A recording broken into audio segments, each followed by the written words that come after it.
सलाम dear fellows, hope you are doing well. तो आज के टॉपिक में हम लोग देखेंगे कि हाइनास क्या होते हैं। जैसे कि हम अपनी ज़ुबान में हाइनास को बोलते हैं लगड़ बगा लगड़ बगड़। तो आज हम लोग देखेंगे कि हाइनास क्या है।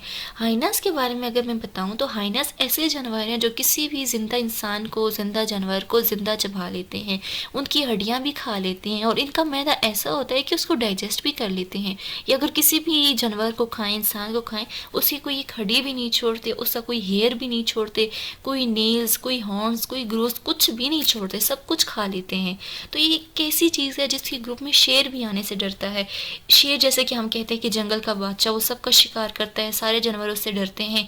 लेकिन हाइनास को अक्सर शेरों से लड़ते हुए देखा है क्योंकि ये शेरों को भी खा जाते हैं। शेर भी इनके ग्रुप में आने से डरता है।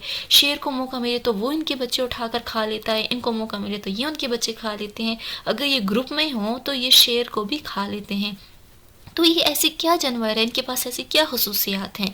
तो आज के टॉपिक में ये सब चीज़ें हम लोग कवर करेंगे। इनको लविंग प्रीडेटर्स इसलिए कहा जाता है क्योंकि इनकी वॉइसेस ऐसी हैं जो ऐसा लगता है कि जैसे कोई हंस रहा होता है। इनकी डिफरेंट वॉइसेस हैं जिसकी वजह से इनको लविंग प्रीडेटर्स भी कहा जाता है। तो इस बेस पे मैंने टाइटल रखा from laughter to the lions fear the hyenas story. तो स्टार्ट करते हैं आज का टॉपिक। तो आज के लेक्चर में हम लोग देखेंगे बेसिकली हाइनास क्या होते हैं, हाइनास पाए कहाँ पे जाते हैं, उनकी क्लासिफिकेशन देखेंगे। ये देखेंगे कि इस दुनिया पे हाइनास की कितनी लिविंग स्पीशीज़ हैं और वो कहाँ पाई जाती हैं। उनके डिफरेंट करेक्टर्स देखेंगे, उनके डिफरेंट खसूसियात देखेंगे कि उनके ऐसे क्या करेक्टर हैं जिसकी वजह से वो इतने बदतरीन किस्म के जानवर हैं।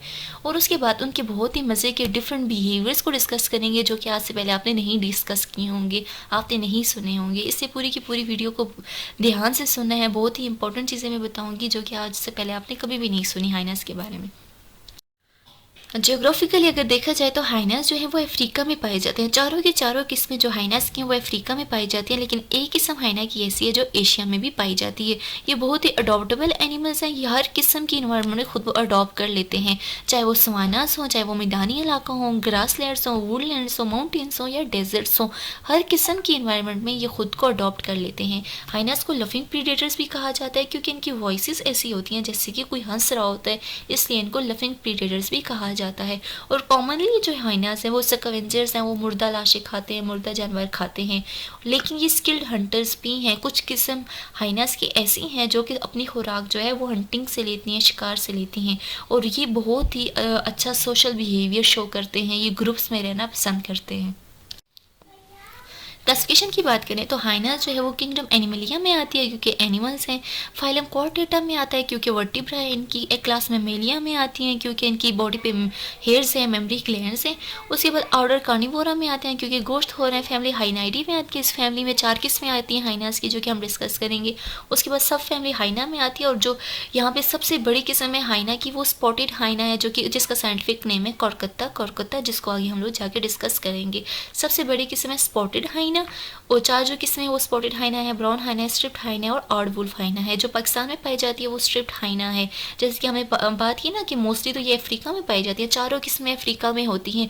लेकिन जो एक किस्म है स्ट्रिप्ड हाइना ये पाकिस्तान में भी होती है, इंडिया में भी होती है, एशिया के कुछ पार्ट्स में ये होती है। पाकिस्तान की बात की जाए तो पाकिस्तान में ये बलूचिस्तान में होती है, सिंध में होती है और इस तरह की खुश्क पहाड़ी इलाकों में होती है। उसके बाद कुछ लिविंग स्पीशीज़ हैं हाइना की। ये 4 लिविंग स्पीशीज़ हैं जो कि इस दुनिया पे मौजूद हैं। सबसे पहले स्पॉटेड हाइना है। स्पॉटेड हाइना को नेम इसलिए दिया गया है क्योंकि इसकी बॉडी पे स्पॉट्स प्रेजेंट हैं। स्पॉट्स ऐसे जैसे कि ह्यूमंस की बॉडी पे फिंगरप्रिंट्स होते हैं जो कि डिफरेंट होते हैं हर एक की, इस तरह इनकी बॉडी पे जो स्पॉट्स प्रेजेंट होते हैं, जो धब्बे प्रेजेंट होते हैं, वो हर एक जो हाइना होता है उसका डिफरेंट होता है दूसरे हाइना से। और ये जो स्पॉटेड हाइना है सबसे बड़ी किस्म है। इसको कोरकत्ता भी कहा जाता है। अफ्रीका में पाई जाती है। कॉमनली स्कैवेंजर है, मुर्दा लाशें खाती है, लेकिन ये हंटर भी है। ये अपना शिकार भी ढूंढती है, ये औरों का शिकार भी करती है। उसके बाद स्ट्रिप्ड हाइना है। इसकी बॉडी पे स्ट्रिप्स प्रेजेंट है, लाइंस प्रेजेंट है, इसकी वजह से इसको स्ट्रिप्ड हाइना कहा जाता है। ये डिफरेंट पार्ट्स में प्रेजेंट है। अफ्रीका में तो मौजूद ही है लेकिन एशिया में भी है, ईस्ट में भी है, बहुत सी डिफरेंट कंट्रीज़ में भी है ये। और इस ये भी स्कैवेंजर है, कॉमनली मुर्दा लाशें, मुर्दा जानवर खाती है। उसके बाद ब्राउन हाइना जो है इसकी बॉडी पे ब्राउन कलर की स्किन है, ब्राउन कलर के हेयर्स हैं, इसकी वजह से इसको ब्राउन हाइना कहा जाता है। ये भी कॉमनली स्कैवेंजर है और सोलिटरी है, या अकेला रहना पसंद करता है। उसके बाद ऑड वुल्फ। यहाँ पे ऑड वुल्फ ये कोई वुल्फ नहीं है, इसको नेम ऐसे इसलिए दिया गया है क्योंकि अफ्रीकन के अंदर ऑड का मतलब होता है अंडर अर्थ। तो ये एक ऐसा जानवर है, ऐसा हाइना है जो कि ज़मीन के अंदर गड़ा खोद के रहता है, अकेला रहना पसंद करता है, है, इस वजह से इसको नेम आर्डवुल्फ दिया गया है। और ये एक वाइट ऐसी किस्म है जो कि कीड़े मकोड़े खाती है, इंसेक्टिवोरस है, ये कीड़े मकोड़े खाते हैं और ये जो है अकेले रहना पसंद करते हैं और अफ्रीका में पाए जाते हैं। उसके बाद हम लोग हाइनास की कुछ करेक्टर्स देख लेते हैं कि हाइनास की क्या खसूसियात हैं। तो हाइनास की जो बॉडी होती है वो मस्कुलर बॉडी होती है और स्ट्रॉन्ग होती है, मस्कुलर बॉडी होती है, और जो फीमेल होता है उसका साइज़ बड़ा होता है और मेल का साइज़ छोटा होता है। तो ऐसा क्यों है, ये आगे जाके मैं आपको एक इंटरेस्टिंग फैक्ट बताऊंगी कि क्यों जो फीमेल है उसका साइज़ बड़ा होता है, मेल का साइज़ छोटा होता है। तो इनकी फ़र देखी जाए तो डिफरेंट हाइनास की डिफरेंट फ़र है। जैसे कि स्पॉटेड हाइना की बॉडी पे स्पॉट प्रेजेंट है, तो ब्राउन का कलर ब्राउन है, तो इसकी वजह से वो ब्राउन हाइना है। तो इनकी डिफरेंट फ़र की वजह से उनको नेम दिया गया है। उनकी ब्राउन फर भी हो सकती है, ग्रेश ब्राउन फर भी हो सकती है, इस वजह से उनको ये नाम दिए गए हैं। उसके बाद इनकी जो लेग्स होती हैं, अगली वाली जो 2 टांगे होती हैं वो बड़ी होती हैं और जो पिछली 2 टांगे होती हैं वो छोटी होती हैं। तो अगली जो टांगे बड़ी होने का मकसद ये है कि ये किसी भी जानवर का शिकार उठाकर भाग सकें। अक्सर ये शेर वगैरह का शिकार उठा के भाग जाते हैं और खा लेते हैं उनको, तो इसलिए जो इनकी अगली टांगे होती हैं इनकी बहुत मदद करती हैं शिकार उठाकर भागने में। उसके बाद इनका जो हेड होता है, पावरफुल हेड होता है, स्कल इनका बहुत ही पावरफुल होता है, जिसकी वजह से ये किसी भी जानवर को चीर फाड़ के खा सकते हैं, हड्डियाँ खा सकते हैं। और इनके टीथ भी बहुत स्ट्रॉन्ग होते हैं। इनकी जो बाइट होती है, बाइट की फोर्स जो होती है इनकी मेमेलियंस के अंदर, अगर हम मेमल्स के अंदर देखें तो इनकी जो बाइटिंग फोर्स होती है सब मेमेलियन से स्ट्रॉन्गेस्ट है, एक्सेप्ट रेप्टाइल्स में जो क्रोकोडाइल है उसकी बाइटिंग फोर्स बहुत ज़्यादा है। लेकिन मेमेलियन में देखा जाए तो हाइनास की बाइटिंग फोर्स बहुत ज़्यादा है एज़ कम्पेयर टू लॉइन की बाइटिंग फोर्स देखिए तो उसकी 650 psi है, लेकिन हाइनास की 1100 psi है। बहुत ज़्यादा इसकी जो बाइटिंग फोर्स बहुत ज़्यादा है। psi मीन्स होता है पाउंड पर स्क्वायर इंच। तो इनकी जो बाइटिंग फोर्स है वो शेरों से बहुत ज़्यादा है, शेरों की इनकी हाफ निस्बत है। लॉइन भी जानवरों को खाते हैं, लेकिन लॉइन की जो फोर्स है बहुत कम है एज़ कम्पेयर टू हाइनास। अगर ह्यूमंस की बाइटिंग फोर्स की बात की जाए तो वो 126 psi है।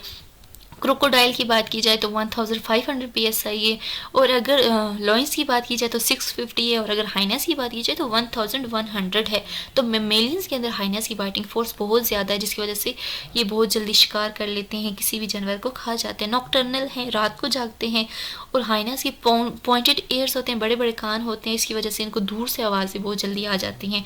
इनका लाइफ स्पैन 20 ईयर्स होता है, लेकिन अगर इनको कैप्टिविटी में रखें, बंद करके पिंजरे में रखें, 25 ईयर्स तक एक्सीड कर सकता है।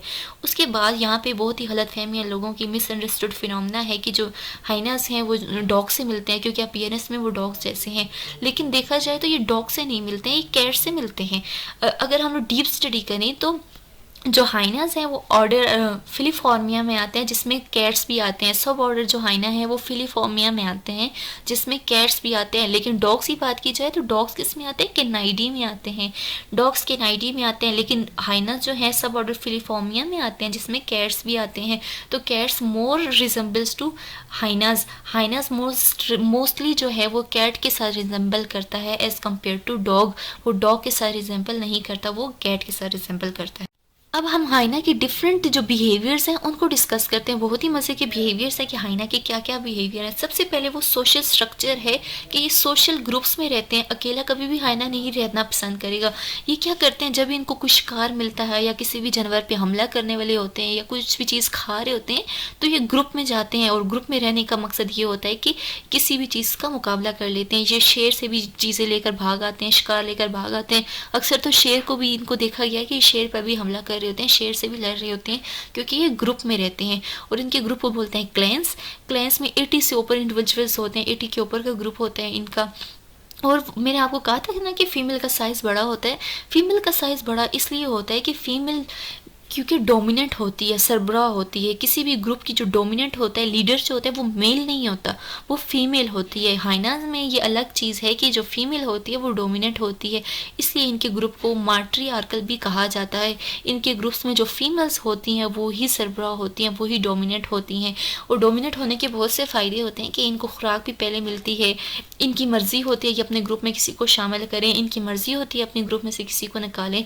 अगर हाइना फीमेल मर जाती है तो उसके बाद जो उसकी बेटी होती है, डॉटर, वो आगे ग्रुप को चलाती है। तो ये डोमिनेंट जो फीमेल है, इसकी वजह से इसको माट्रियार्कल कहा जाता है कि इसमें जो फीमेल होती है वो डोमिनेंट होती है, फीमेल सारे फैसले ले रही होती है। और यहाँ पे बहुत ही मज़े की बात ये है कि जो डॉटर्स होती हैं, फीमेल्स जो होती हैं, वो हाइनास के ग्रुप में हमेशा रहती हैं, बचपन से लेकर बड़े होने तक वो रहती हैं हाइनास के साथ। लेकिन मेल जैसे ही पैदा होते हैं उनको हाइना 2 साल तक अपने साथ रखती हैं और फिर वो उनको अपने ग्रुप से निकाल देती हैं और वो किसी और ग्रुप में जाके शामिल होते हैं। और ये फैसला जो लेना होता है कि मेल को निकाल देना, ये लेना और मेल को अपने ग्रुप में शामिल करना, ये भी सिर्फ और सिर्फ डोमिनेंट फीमेल ही करती है, जिसको अल्फ़ा फीमेल कहा जाता है। तो फीमेल यहाँ पे बहुत स्ट्रांग होती है, फीमेल की बॉडी भी बड़ी होती है, स्ट्रॉन्ग मस्कुलर बॉडी होती है और एग्रेसिव भी बहुत ज़्यादा होती है। फीमेल को गुस्सा भी बहुत जल्दी आता है, बहुत ज़्यादा एग्रेसिव होती है क्योंकि इसके अंदर टेस्टोस्टेरोन्स जो हार्मोन्स होते हैं वो भी बहुत ज़्यादा होते हैं एज़ कम्पेयर टू मेल।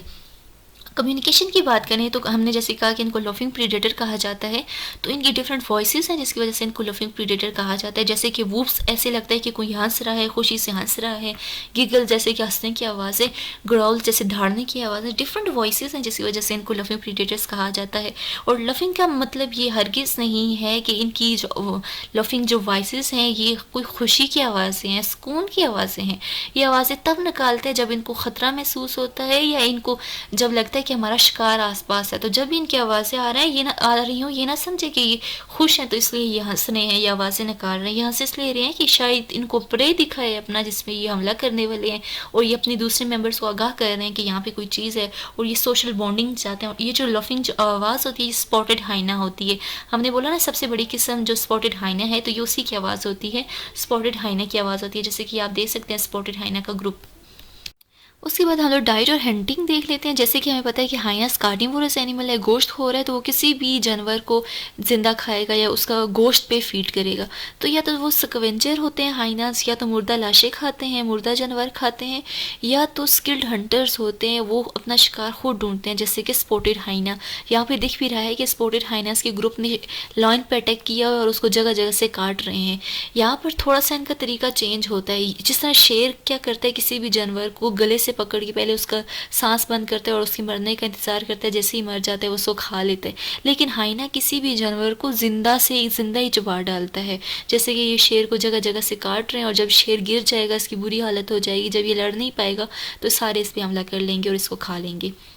तो इनकी फूड में आता है फ्लैश, किसी भी जानवर का, डेड एनिमल का फ्लैश वगैरह, गोश्त वगैरह, मैमल्स आते हैं, बर्ड्स आते हैं, इंसेक्ट्स आते हैं, ये बोन्स भी खा जाते हैं।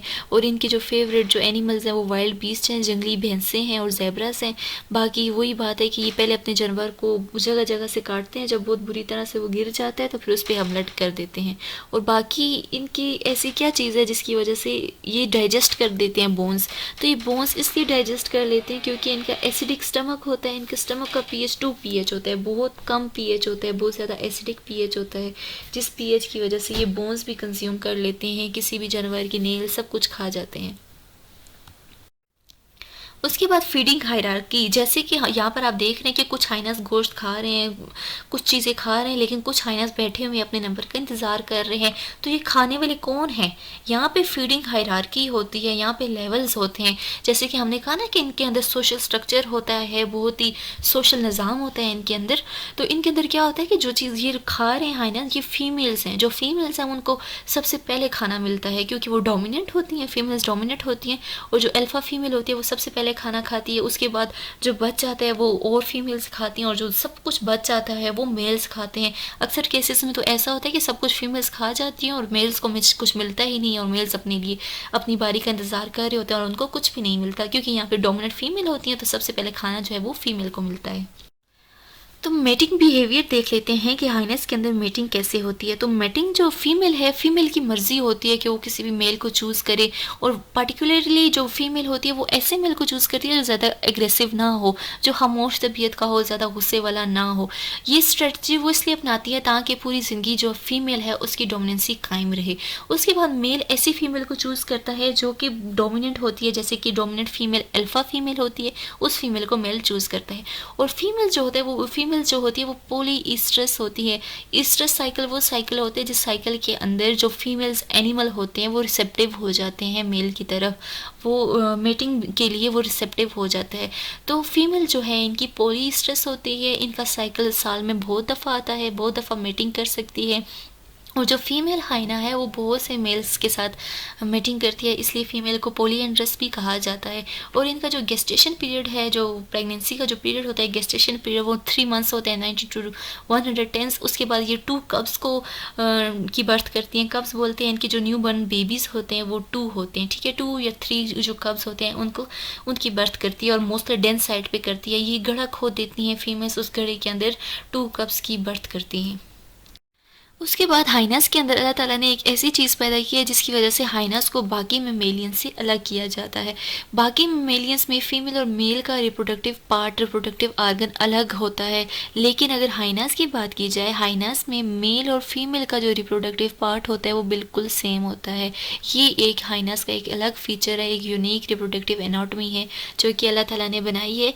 और ये एक वाहिद ऐसी फीमेल मेमेलियन है जो एक ही पार्ट से कॉपुलेट भी करते हैं, यूरिनेट भी करते हैं और बर्थ भी एक ही पार्ट से करते हैं। और इनका जो रिप्रोडक्टिव पार्ट होता है उसको सीडो पेनिस बोलते हैं। सीडो मीन्स होता है फॉल्स पेनिस। फॉल्स पेनिस है, जैसा कि मेल का पेनिस होता है सेम वैसे ही रिजेंबल कर रहा होता है सीडो पेनिस। और ये सीडो पेनिस जो होता है बहुत ही स्मॉल ट्यूब होती है। जब इनके न्यू बेबीज़ की बर्थ हो रही होती है तो कुछ बेबीज़ जो होते हैं वो इसी कैनाल के अंदर ही डेड हो जाते हैं, उनकी डेथ हो जाती है, वो इस इधर से सफोकेट हो जाते हैं, उनको सफोकेशन की वजह से उनकी डेथ हो जाती है, वो सर्वाइव नहीं कर सकते। तो काफ़ी जो बर्थ होती है वो भी बहुत ज़्यादा चैलेंजिंग होती है, और मेटिंग भी जो है वो बहुत ज़्यादा चैलेंजिंग होती है हाइनस के लिए।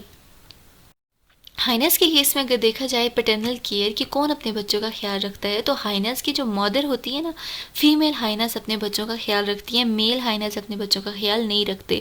तो जब बर्थ हो रही होती है तो हाइना क्या करती है, ख़ुद को आइसोलेट कर देती है, अलग कर देती है और एक डेन बना देती है, ज़मीन के अंदर गड़ा खो देती है। उस गड़े के अंदर अपने 2 to 3 कब्स जो होते हैं, बच्चे जो होते हैं, उनकी पैदाइश करती है, उसको नरिशमेंट प्रोवाइड करती है, उसकी नर्सिंग करती है, उसको मिल्क प्रोवाइड करती है। और जैसे ही वो 1 साल का हो जाता है, बड़ा हो जाता है, तो वो खुद डेन से निकल आते हैं और अपनी फीमेल मदर के साथ वो मिलकर और शिकार वगैरह करते हैं, और वो इस तरह अपना खाना खुद ढूंढता है। और हाइनस के अंदर एक फिनोमेना होता है जिसको बोलते हैं एलो पेरेंटिंग। एलो पेरेंटिंग के अंदर ये होता है कि फीमेल्स हाइनस जितनी भी होती हैं वो मिलकर एक दूसरे के बच्चों की केयरिंग कर रही होती हैं, मिल के ग्रुप में, सोशल ग्रुप के फॉर्म में वो एक दूसरे के बच्चों की केयर कर रही होती हैं। टेरिटोरियल बिहेवियर, हाइनस के अंदर टेरिटोरियल बिहेवियर भी देखा गया है कि हाइनस क्या करते हैं, अपनी जगह ले लेते हैं और उस जगह के अंदर किसी को भी नहीं आने देते। तो वो जगह फूड के लिए भी हो सकती है, वाटर के लिए भी हो सकती है, या डेंस साइट्स भी हो सकती हैं।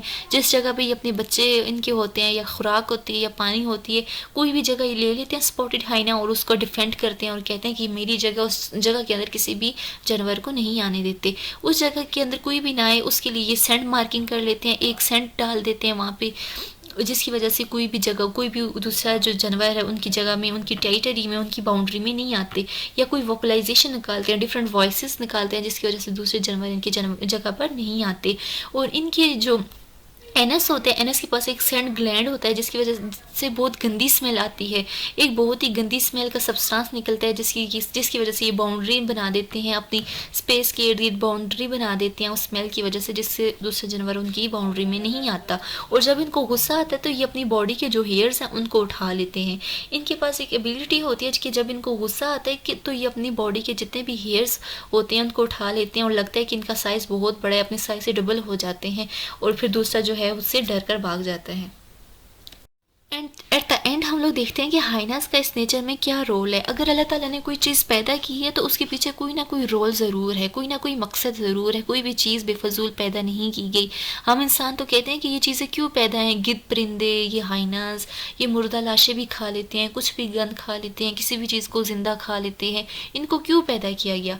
इनको इसलिए पैदा किया क्योंकि ये इस इन्वायरमेंट को साफ़ करते हैं। यहाँ पर मुर्दा लाशें पड़ी होती हैं, मुर्दा जानवर पड़े होते हैं, ये अगर मुर्दा जानवर ना खाएं तो इस दुनिया में कितने बैक्टीरिया पैदा हो जाएं, कितनी गंदगी पैदा हो जाए। तो ये इन चीज़ों को ख़त्म करके ये इस इन्वायरमेंट को साफ़ करते हैं। इसलिए मैंने कोट किया है कि in the world of nature where the lover echoes in the darkest of night, remember that even the most misunderstood beings like hyena play a vital role, the unsung heroes of the nature's clean up crew, ensuring that the every ending is a new beginning. तो हमें इन hyenas को conserve करना चाहिए, इनकी natural habitat को बिल्कुल भी disturb नहीं करना चाहिए। जैसा कि पाकिस्तान में क्या होता है कि इनको जंगली कुत्तों के साथ, वाइल्ड डॉग के साथ लड़ा कर और हाइनास को मारा जाता है, हाइनास का शिकार किया जाता है। तो हाइनास को कंजर्व किया जाए, क्योंकि इस दुनिया में अगर कोई भी चीज़ पैदा की गई है तो किसी ना किसी मकसद के लिए पैदा की गई है। तो यहीं तक था आज का लेक्चर। उम्मीद करती हूँ आपको सब कुछ समझ में आया होगा। कुछ चीज़ समझ में ना आए तो कमेंट में ज़रूर बताएं। अपना बहुत ज़्यादा ख्याल रखिए। मिलेंगे नेक्स्ट लेक्चर में। अल्लाह हाफिज़।